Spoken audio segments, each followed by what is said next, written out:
sinabi ko po na hindi po ako nag-impluwensya kahit kailanman at nakikialam po. Sabi ko nga, hindi ko ginamit ang aking posisyon para bigyan sila ng pabor. At hindi po ako nakikinabang sa mga negosyo po nila. Nasa Pilipino na po kung sino po ang paniniwalaan. So yan ang sagot po ni Senator Bongo sa pahayag ni former Senator Trillanes. Alright. Nako, Senator Bongo, maraming salamat po for joining us this evening. Thank you po. Ako po ang magpasalamat sa pagkakataon. Sa mga kababayan natin, salamat po. Salamat po. O eto, Jovi, Chiki, nakausap na natin yung si Senator Bongo at nahingi yung kanyang panig. Kunin naman natin yung pahayag mula po sa Malacanang. Makakausap po natin ngayong gabi si Palace Press Officer Undersecretary Claire Castro. Yusek, magandang gabi po sa inyo. Thank you for joining us. Good evening, Hello, Yusek. Yes, good evening, Jovi, Maricel, and Chiki. Good evening sa lahat. Po, Yusek, we assume narinig niyo po yung buong interview with Senator Bongo. So doon na po kami magsisimula. Ano po yung masasabi ninyo doon? Dahil ang sabi po ni Senator Go, mukhang nalilihis po yung usapin tungkol po dito sa flood control na pagtugis talaga natin kung sino yung guilty. Siguro yan lang yung kanyang opinion, pero hindi naman tayo sasang-ayon dyan. Kasi ang pinaiimbestigahan naman yung mga kontrata sa loob ng 10 taon, naganap sa 10 taon. At kung siya ay maiimbestigahan, tingin ko wag siya masyado malungkot. Kung kaya naman niya ipagtanggol yung sarili niya, hindi naman siya kailangan na parang nakakaawa yung dating kapag nagkakaroon siya ng press con.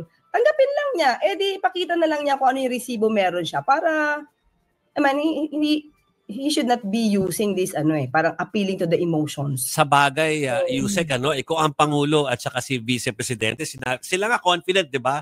Na kahit na ilihis sa kanila, wala namang makukuha sa kanila. So point well taken yung sinabi na wag masyadong matakot si Senator Bongo kung wala naman talaga. Diba? May issue na dyan. Sabi niya, hindi naman siya nakakasuhan. Siyempre, paano siya makakasuhan? Panahon niya ni Pangulong Duterte. But anyway, kung hindi naman talaga siya dapat kasuhan at malilihis naman niya, sana lang, kahit mag-anak niya, nung panahon niya, di naman niya matatanggap tong opinion na to Sana, hindi niya na pinagtrabaho kung sa naman niya, contractor. Di private na lang na mga infrastructure, private construction projects, private projects, na hindi na sana pumasok sa gobyerno. Yun lang naman. Pero anyway, nasa kanya po yan kung paano naman niya ipagtatanggol sarili niya. At sinabi rin naman po niya na he believes in the integrity of ICI and is willing to cooperate. Yun naman po pala. So huwag na siya masyadong kasi baka sabihin ng tao, nagpapaawa lang siya. Hayaan na lang po niya yung proseso. Ang inis na inis lang siya talaga kasi paulit-ulit yung issue, Yusek. Oo. Yung mga kasamahan din naman niya, paulit-ulit din yung issue laban sa Pangulo Ganun lang yun. Okay. Pero hindi lang naman si Senator nagsalita. Sige, go ahead, Chiki. Nagsalita rin si Vice President kanina. Correct. Oo. Ang mga sinasabi po ni VP Sara po. Sabi niya, akala niyo ba nagtatrabaho ang presidente? Ay, nako. Kasi hindi daw nagtatanong at all. Walang direksyon ng governance at iba't ibang departamento. He doesn't command, he doesn't ask. Ano po ang inyong komento po? Ako po kasi ay nakaka-attend ng mga meeting ng Pangulo. Sa mga sectoral meetings, sa mga private meetings, nakakasama po tayo dyan. At ako po mismo ay witness kung paano siya magtanong sa mga kabinete, sa mga secretaries, no? At inaalam niya kung paano ito, paano yan. So dapat ganito ang gawin natin. So siguro kaya niya nasasabi yan. Hindi siguro siya umaattend ng mga meetings. So prove niya muna kung kailan siya umaattend ng meeting, kung kailan yung time na sinasabi niya na hindi nagko-command ang Pangulo kapag nagkakaroon nagko-command ng Pangulo, hindi nagpipreside ang Pangulo during the meeting. Siya muna magpatunay. Kasi ang mahirap po ibibig lang. Mukhang pinaghuhugutan niya dito, Yusek, yung sa DepEd siya, yung secretary siya dati. Sabi niya walang partisipasyon at all yung Pangulo, kaya create nila yung matatag agenda, yung matatag curriculum. Yun nga lang ay natigil. Dahil sabi niya, she didn't deserve the attacks thrown at her by the admin, no? Kasi sabi niya, siya na nga lang daw ang nagde-deliver nung admin, nung time na yon. So sabi niya, nung nawala ako, wala na siyang accomplishment at all. Si Pangulo, wala na daw accomplishment. Okay, unang-una tayo doon sa matatag curriculum. Inamin niya sa kanyang one of the speaking engagements na wala siyang ginawa dito sa matatag curriculum kasi hindi siya eksperto. At pinaubaya niya lang doon sa mga USEC yata niya or ASEC niya. Binanggit niya to sa isang nasa video yan. Inamin niya na pinukpok niya lang yung mga tao para magtrabaho kasi siya mismo wala siyang alam. So kung siya mismo walang alam, ano makukontribute niya dito sa matatag curriculum? I felt guilty kasi alam ko isa ako sa nag-cause ng stress because I do not come from the education sector. I do not have an education background, so I cannot review what they are doing. And I rely on their expertise and all the stakeholders who did the review. Ang magawa ko lang, which I do very well, admittedly, is magpukpok talaga ng tao to drive a person to do what they are supposed to do. Pangalawa, totoo naman, walang direktiba ang Pangulo sa mga ginagawa niya sa DepEd, tulad ng pag-create ng ghost students. Diba?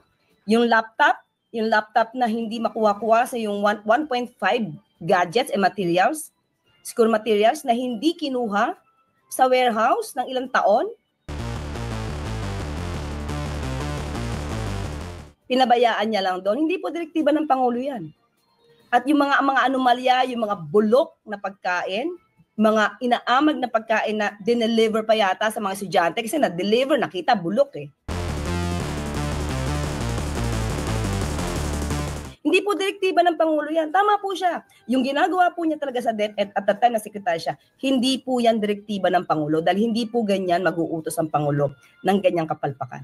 Mm-hmm. And Yusek, may sinabi rin si VP Sara about dun sa mga flood control project na una, parang nagdududa siya bakit daw napaka-confident ni Pangulong Marcos na hindi siya madadawit doon sa usapin ng flood control. Parang alam na daw niya yung magiging resulta ng investigation ng ICI. Your comment on that po?